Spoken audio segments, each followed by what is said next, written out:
I know you love earning travel rewards and cash back, and that's why you're going to love Rakuten. With Rakuten, you can earn cash back on everything you need to book your dream trip, hotels, flights, rental cars, experiences, and more, while still booking through your favorite travel sites. And don't worry, cash back can be earned on top of earning the credit card points and the hotel and airline loyalty points that matter most to you, depending on how you make your booking. Plus, with Rakuten, you can also earn cash back on groceries and other purchases like electronics, pet supplies, and more. And the best part, you can join today for free and start earning cash back on top of your travel rewards. Go to Rakuten.com or get the app. That's Rakuten, Rakuten. Rakuten, the most rewarding way to shop. This episode is brought to you by TaxAct. Don't do your taxes alone. Join TaxAct's National Admin Night. Admin nights are social gatherings for getting through your to-do list. So get ready for a night of fun, finding deductions, and filing taxes with TaxAct, where you can file your federal and state return for just $49 through April 8. Let's get together and get them over with. Visit taxact.com/admin-night for details. This episode is brought to you by Fandango. People say fans are too distracted these days, but the truth is, when a great movie hits the screen, you show up, you stay glued, invested, part of the story. And without fans like you, there'd be no cinema magic, no shared moments. So head to Fandango.com to get tickets, stream, or rent or buy top movies and series. Fandango loves fans. This is something I've always wanted to do here. I have to do it on the podcast sometimes. I've always wanted to just show up at the airport with some cash and say, where is your cheapest round trip ticket right now? And then just like buy a ticket at the counter and just go with the bag you have and see where you end up. I think that could be a really cool way to spend a weekend.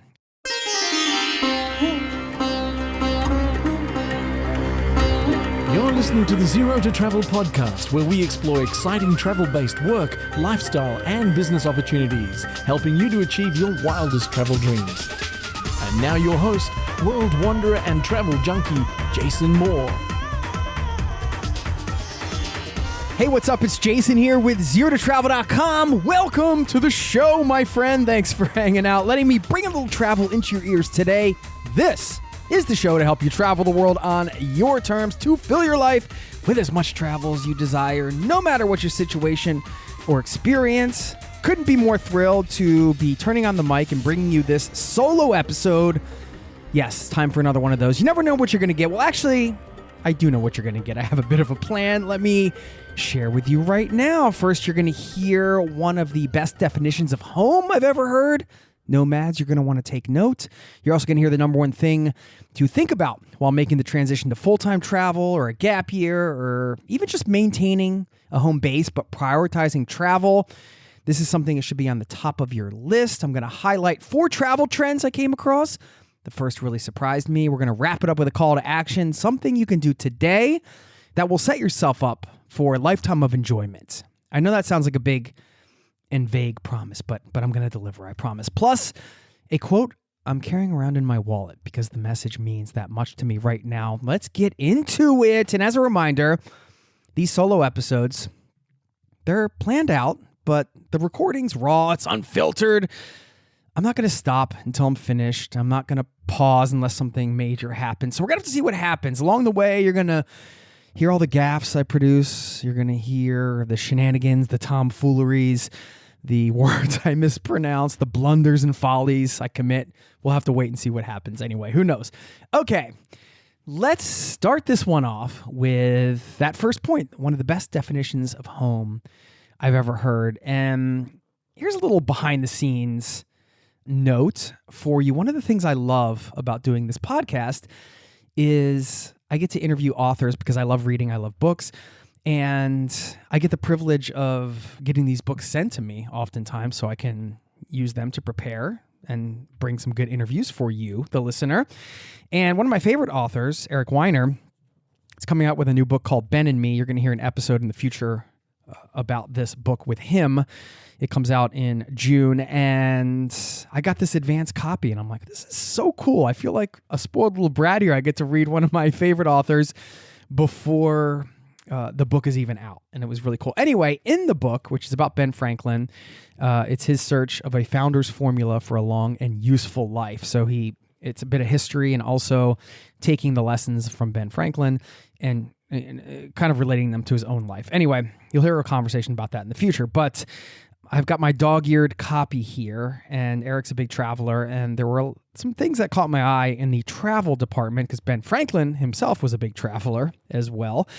And one of the things I read was this definition of home that Eric pointed out. Well, there are actually two things in this book that caught my eye in terms of home. First, Eric brought up this term that I have thought about, but I never put a label on it, called a soul place. And a soul place would be that place that your soul identifies with. For me, that was Colorado. I always felt like that was one of my soul places anyway. I always felt like I was drawn to Colorado, even before I'd ever been. I grew up in Pennsylvania. Even before I'd ever set foot in Colorado, I felt like it was a place that I needed to go, I needed to be, and I did end up there for some many years. So when I was thinking about soul place, that was one of the first ones that jumped to mind. And I feel like as travelers, we come across these places every so often that we feel this extra connection to. Who knows why? Depending on what you believe in, it could be anything. It could be the energy in the air. It could be you lived a past life there. Who knows? I certainly don't know. But for whatever reason, you feel extra connected. And I thought that was a really cool term, the soul place. I wonder if you have any soul places you're thinking about that jump to mind right now. Well, anyway, I was nomadic for 10 years, as some of you may know. And sometimes when you're traveling around that way and just living your life on the road, you're not sure what home is or if you'll even end up in a place that feels like home again. Home didn't really feel like where I grew up. It just happened to be where I grew up. And I mean, you can even live somewhere and not be sure where home is. Certainly, you don't have to be a nomad to have that feeling. And of course, nostalgia can also warp our sense of home. I mentioned Colorado earlier. That's a special place for me, but I lived there many years ago. Yes, I spent quality time there. The nature is so beautiful. And that is, you could say that's sort of static in some ways. Obviously, it's ever changing, but if you go and look at the Rocky Mountains, you're still going to see the Rocky Mountains. But the place itself, the people, the population, how it's changed, it's not the same place, and I'm not the same person. So would I still love it the way I did those many years ago? I can pine for this place in Colorado, but is it more about pining for a certain time? Nostalgia can kind of mess things up, I think. And so I think that's important to just remember if you're thinking about a place, sort of longing for another place. Is it the place you're longing for, or is it another time in your life that you're longing for, or just, you miss or you're reflecting on, or maybe you haven't mourned yet? Sometimes we have to mourn these chapters of our lives that sort of ended. Maybe it ended abruptly and we never really got the chance to kind of process it. Who knows? Again, I told you, I didn't know where this was going to go. I'm on a rant here, but maybe that's something we need to do too. Maybe we have to mourn these closed chapters for our lives. Anyway, if you had to have a definition of home, I read a great one in this book. I have not thought about this before. Maybe this is the best definition of home you can come up with. Who knows? So the true definition of home, according to Eric, quote, not where you want to live, but where you want to die, end quote. That's some powerful stuff. I thought, wow, okay. Where do you want to die? And that would be the place you want to come back to and be. Who knows what the answer to that is right now. I'm just bringing it up here because I thought it was an interesting way to think about it. And maybe as you're listening to this, you're considering a move, or who knows what's going on in your life. But maybe that idea of kind of reframing it, like if home is where I want to die, where do I actually want to be? Maybe that brings some clarity. Who knows? I don't know. I just like to share here and you take it for what you will. Okay. So we're wrapping that up. Now, let's go into the number one thing to think about when you're making the transition to full-time travel. At least, in my opinion, one of the top things should be at the top of the list. Now, it is not easy to make the transition from a typical lifestyle to a more unconventional one, whether it's involving travel or otherwise. I'm reading part of this from a newsletter I sent out recently, which is where some of this comes from. It's some of the newsletter roundup. If you're not on the newsletter, by the way, it's free, zerototravel.com/newsletter. And you can get some helpful links and some of this stuff. So anyway, I like to pull some of the stuff I shared there and put it on these solo episodes. So, like I said, not easy to make the transition from a typical lifestyle to a more unconventional one. Definitely takes a commitment, along with a series of practical steps and decisions that all lead to the same place. In your case, perhaps that's travel. And so those decisions will inevitably make you face questions that are bigger than travel. For example, should you quit your job? Is this even the career you want? Is this relationship going to work with your travel goals? What should you do with your house or apartment? Do you want to live in this town? All these big questions. And that's what happens when you make a big pivot in life. Sometimes you're faced with the big questions that you've been avoiding, which I think is a good thing. But if there's one starting point outside of committing with your heart and soul to travel or some other unconventional path you want to leave, something that can act as a solid foundation for what follows, I think a good idea is to focus on money. Is that surprising? I don't know. I'd say specifically your money mindset. And this might sound silly to some people because thinking about how you think about money is not something I thought about earlier on in my journey. But later on, I realized how important that was because you have to be aware of the values you have around money. And a lot of those values, just like a lot of other values, can sometimes be implanted by well-meaning, perhaps well-intentioned friends and family, but maybe they don't align with your vision for life. And so then you have to dig out those weeds that may be holding you back. Of course, it takes money to travel. It takes money to move. It takes money to do these things. And so if you've never explored your money mindset in depth, or you haven't recently, I think a good starting point is to read or listen to, I listened to the audiobook, a book called The Psychology of Money by Morgan Housel. As it states in the synopsis of the book, quote, "In the real world, people don't make financial decisions on a spreadsheet. They make them at the dinner table or in a meeting room where personal history, your own unique view of the world, ego, pride, marketing, and odd incentives are scrambled together." In The Psychology of Money, award-winning author Morgan Housel shares 19 short stories exploring the strange ways people think about money and teaches you how to make better sense of one of life's most important topics, end quote. And this book has like 46,000 reviews or something. So it's definitely worth a listen. So anytime you want to pivot to a new lifestyle, business, career, or something, I do think it's worth taking a fresh look at your money mindset, making sure it's lined up with where you want to go next. That's just my 2 cents. Haha. There's my little dad joke for the day.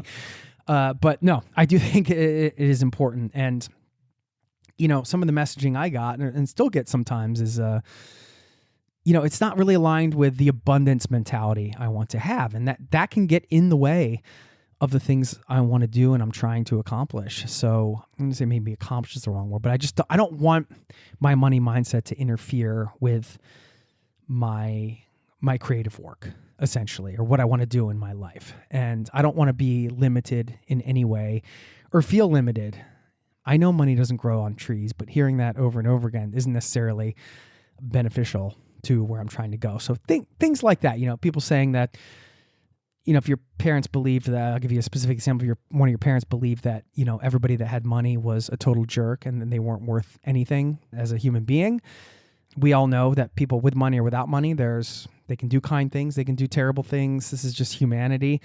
But if that's like a block for you, it may be blocking you from having abundance in your own life. So anyway, I don't want to this isn't The Secret. I'm not trying to say you're going to sit here and manifest a bunch of money in your life or anything like that. I'm just saying it's good to be aware of your money mindset and where it's at and to revisit that, especially when you're trying to make these big pivots. Hope that is helpful. Okay. Now, I want to highlight 4 travel trends I came across in a fairly recent article by Condé Nast Traveler, Travel Trends 2024, and it was a well-researched article, which is why I'm pointing to this one, because there are a lot of travel trends articles out there, and anybody can write anything online, and they can do it just to target a keyword and get web traffic. But this one seemed pretty thought out, and they are in the travel industry. And I'm not going to read all of the trends in the article. I can link to it in the show notes, but I just wanted to highlight a few that caught my eye and why. First of all, the number one, this was surprising to me. Something I've never done, something I've never thought about doing, but I guess it's popular, and that's astrotourism. This is, quote, according to the article, the act of traveling with the aim of catching sight of astronomical phenomena. disappearing to lands devoid of any pollution, crowds, and traffic, where we can focus solely on the skies above and while away, hours gazing at the stars, planets, and constellations overhead. I can understand why that's a big travel trend. I actually love it because, well, it's going to take you to places that you might not normally go.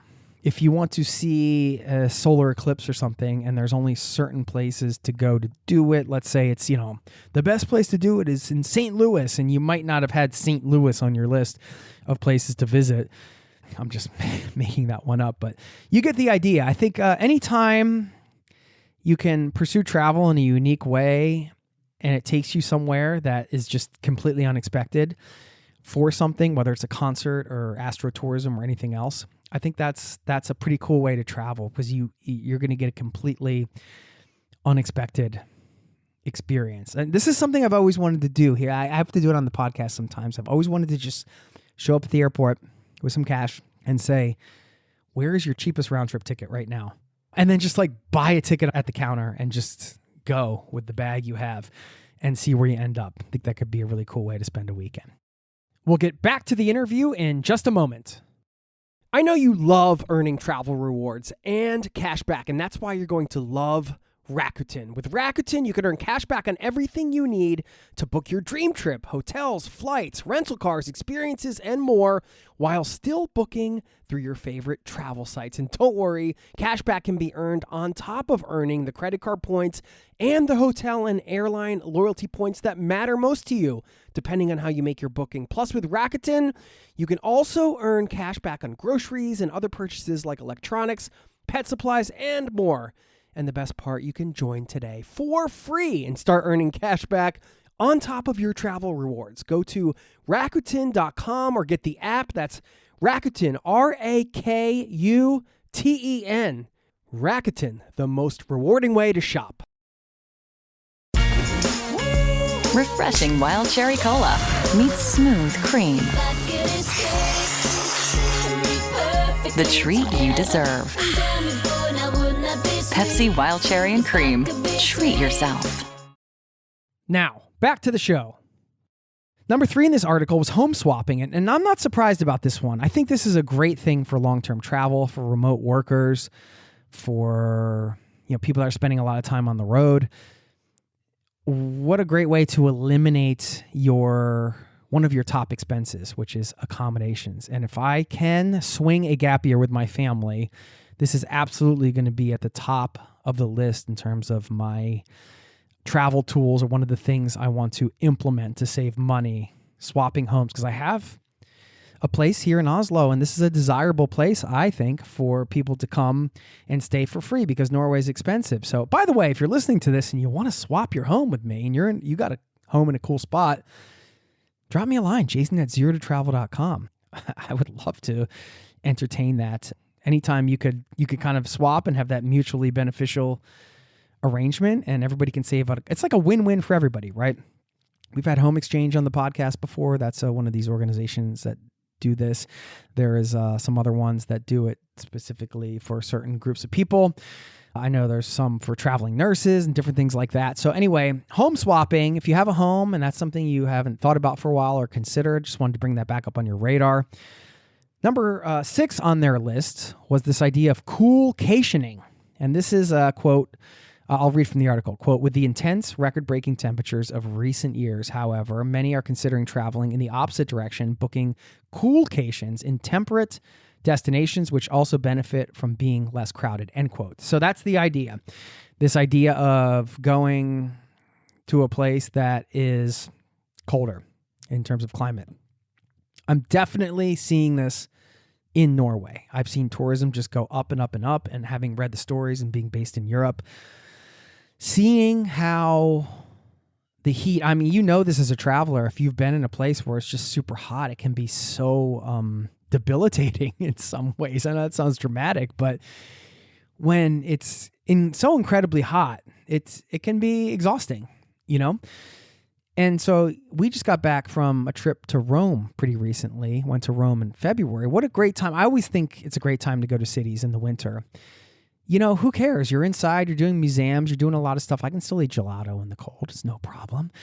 I'd much rather have a jacket on and pants and be running around doing stuff than be in the sweltering heat. And I think a lot of other travelers, although perhaps limited in terms of time for the summers and when they have off, starting to see the value in, maybe not going to Rome or Spain or some of these places when it's at the peak of summer, because it's just so hot and it's getting hotter with climate change in a lot of these places. It's just a scientific fact. And so you see a lot of people now coming, me personally, just a little bit of my own observations in terms of trends.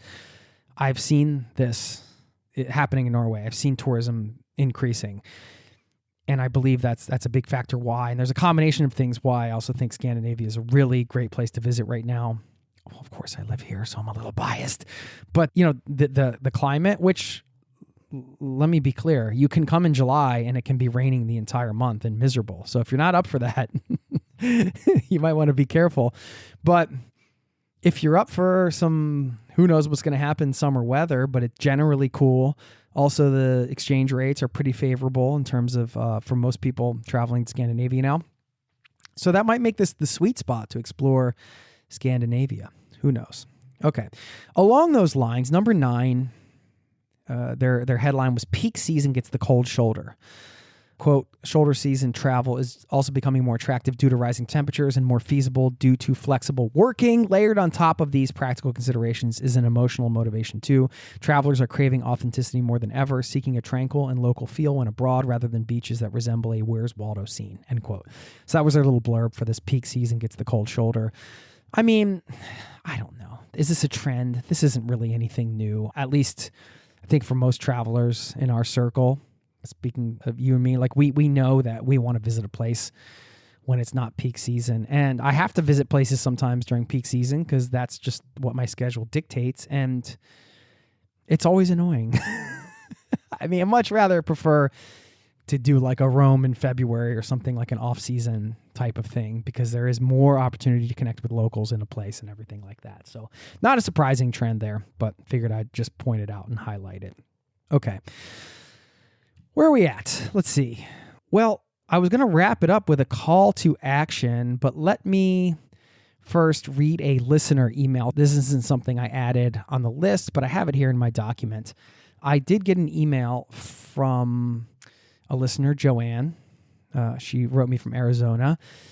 Let me find her question. She says, I know you're probably not going to know the answer, but are there any types of experiences like that? And what she meant was experiences that are programs that where you can work where you're over 30 years old, doing some type of visa where you're allowed to stay in another country. And these are offered, in New Zealand, for example, and Australia, they have these working visas where you can go, and it's called a working holiday visa. And you could Google that if you want. And you can find these working holiday visas where you can go and you can work on farms or do these different jobs, and you can stay in the country legally for, sometimes a couple of years. I mean, it can vary. I'm bringing this up because if anybody here is listening and they're 30 or under, if you are interested in having an experience like this, just Google working holiday visa and you can find some of these opportunities. If you are 30 and older, the only one I really know of, for at least for U.S. citizens, is Canada. It seems like they can go up to 35. But another alternative might be to teach English abroad. A lot of people do that in Korea and Japan. You could get a job on a cruise ship, for example, and get paid to see the world. There are all these digital nomad visas now. So you can figure out a way to earn an income online, sometimes even a small amount, and you can live in a country for a while legally. So if you're somebody that wants to base somewhere for an extended period of time, these are some of the avenues for you. I understand that might be frustrating in Joanna's case, like she wants to go and do one of these sort of manual labor jobs or do one of these in another country, but she's past that 30-year-old cutoff age, and I get that that's frustrating. But then you have to look at some of these other alternatives and these other potential paths. Of course, where there's a will, there is a way. You could also do the old-fashioned thing and just show up and try to do work exchanges through like workaway.info, or generally figure it out as you go. Maybe not as popular nowadays with the internet, but that's how people used to do it. I mean, you'd show up. I remember meeting a guy in a hostel in southern France, and he was just like, was like, what are you doing today? He's just like, oh, I'm walking down to the docks where all the boats are and try to find a job, painting one of the boats, or so I can get on one of these boats working, perhaps leading to a ride or something. And, this still happens, of course. And that's a beautiful thing too. Not everything needs to be pre-planned. There is something about, okay, how can I just keep figuring this out as I go? And sometimes that can involve these in-person interactions and serendipity and the like. That's always, to me, it's always been a more rewarding way to kind of take the next step than to just fill out an application online and get it, although both have their uses for sure.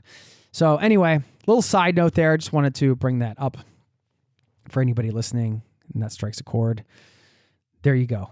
Try to pick one of those paths and just go for it. Now, I'm going to leave you with this quote I'm carrying around on my wallet. First, we do have to wrap it up with a call of action. This is something you can do today that can set yourself up for a lifetime of enjoyment. I know that sounds crazy. It's a little over the top. Okay. Might sound like a little bit hyperbole, but here we go. So I'm not sure if you're familiar with Dr. Carol Susan Dweck's work. She's a doctor of psychology, and she came up with this concept of the fixed mindset and the growth mindset. And just for simplicity's sake, I didn't want to rewrite all of this. I'm just going to read from Wikipedia, because they already have it clear, so you can understand the difference between these two. And perhaps this is something you've heard before, then you can just kind of revisit this. If you're hearing it for the first time, here it goes. So according to Carol Dweck, individuals can be placed on a continuum according to their views of where ability originate from a fixed to a growth mindset. An individual's mindset affects the, quote, motivation to practice and learn. Again, this is all from Wikipedia. I'm just quoting it. So here we go. People with a fixed mindset believe that intelligence is static and little can be done to improve ability. Feedback is seen as evaluation of their underlying ability, and success is seen as a result of this ability, not any effort expended. Failure is intimidating since it suggests constraints or limits they would not be able to overcome. Those with a fixed mindset tend to avoid challenges, give up easily, and focus on the outcome. They believe that their abilities are fixed and effort has little value. Okay, now on the other side, quote, those with a growth mindset believe that intelligence can be developed and their abilities can be increased by learning. They tend to embrace challenges, persevere in the face of adversity, accept and learn from failure, focus on process rather than outcome, and see abilities as skills which are developed through effort.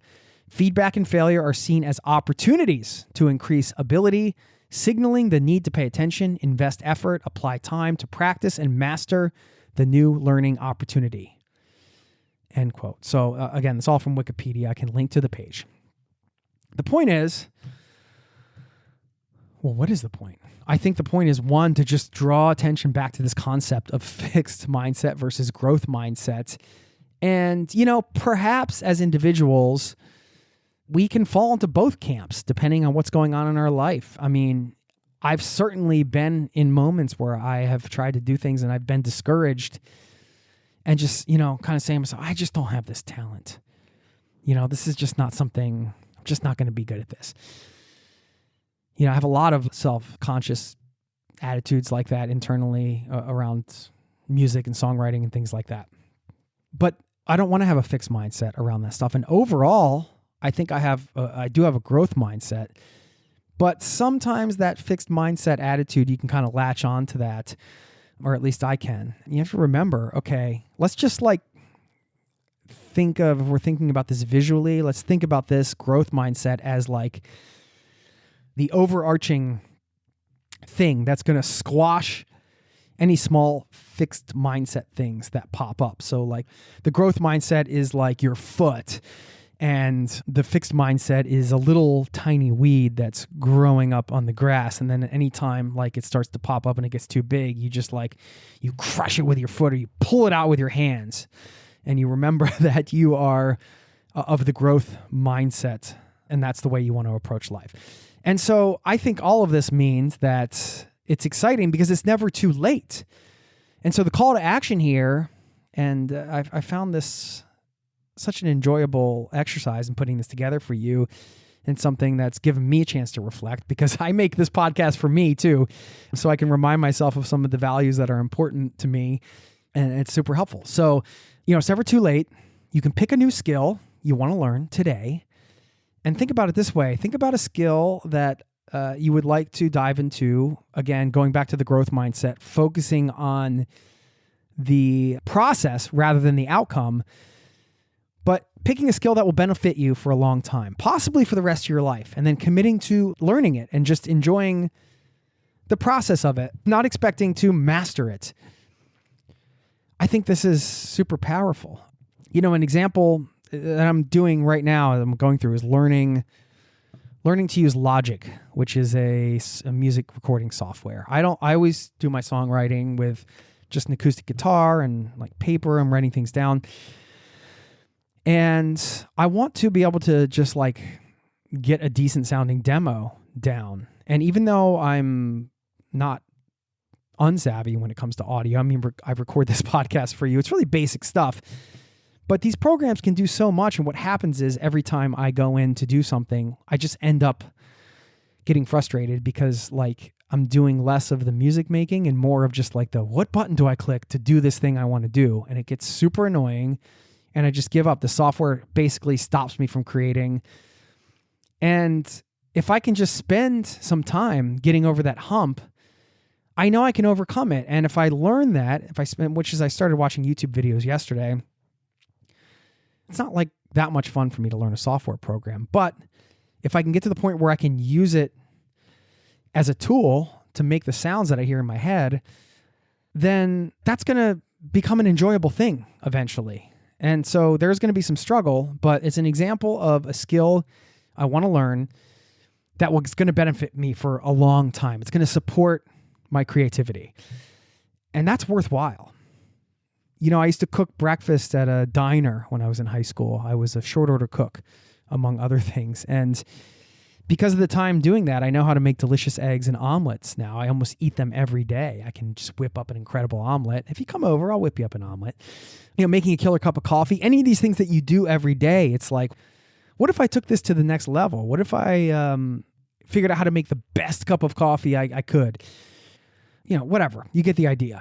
You can pick a skill that you want to learn, thinking about something that will benefit you for a really long time, and then commit to just going down the path. That's the call to action I wanted to have here. I think that does a couple things. First, it allows you to embrace the growth mindset, the idea that it's never too late. I mean, culturally, I think do I wish I was playing more guitar when I was a teenager and had all the time in the world and wasn't wasting it? Of course, but that time's gone now, and here we are. But I could start today doing something, and 3-5 years from now, I could still be doing it. 10 years from now, 20 years from now, painting, whatever, drawing, anything like that. Takes time to learn. You can start today. So I just got really excited by that idea, and I find that to be invigorating, I guess, as a way to start the day, end the day today. That's going to be the call to action. Okay. So let me know what you pick. Yeah, get in touch. Drop me an email. You want a house swap? You want to let me know what skill you picked? Drop me a line or just leave me a voicemail. Let me know what's going on. This is a two-way conversation. I preach it all the time. This is a community-powered show. I make the show for you. I'd love to hear from listeners, so please get in touch anytime. Okay, this quote now I'm going to leave you with. I'm carrying it around in my wallet. It's from Paramahansa Yogananda, whose book I'm rereading, The Autobiography of a Yogi. Wonderful book. This is my third or fourth time reading it now. A lot of great lessons in it. And he has this quote I'm carrying around. Quote, "Learn to be calm and you will always be happy." End quote. So simple, right? Seems pretty straightforward. I can't always be calm, but I'm trying, guys. I'm trying. Okay. That's what I got for you. How did it go? I hope it went well. Anyway, I had fun recording it for you. Didn't expect to do this today, but that's one of the fun things about creative work. You feel inspired, just like, you know what? Put this episode together for you today. I hope you enjoyed listening to it as much as I enjoyed recording it for you. Have a wonderful rest of your day, and I'll see you next time. Peace and love to you and yours. Cheers. This podcast has been brought to you by ZeroToTravel.com. Ideas and advice to make your travel dreams a reality.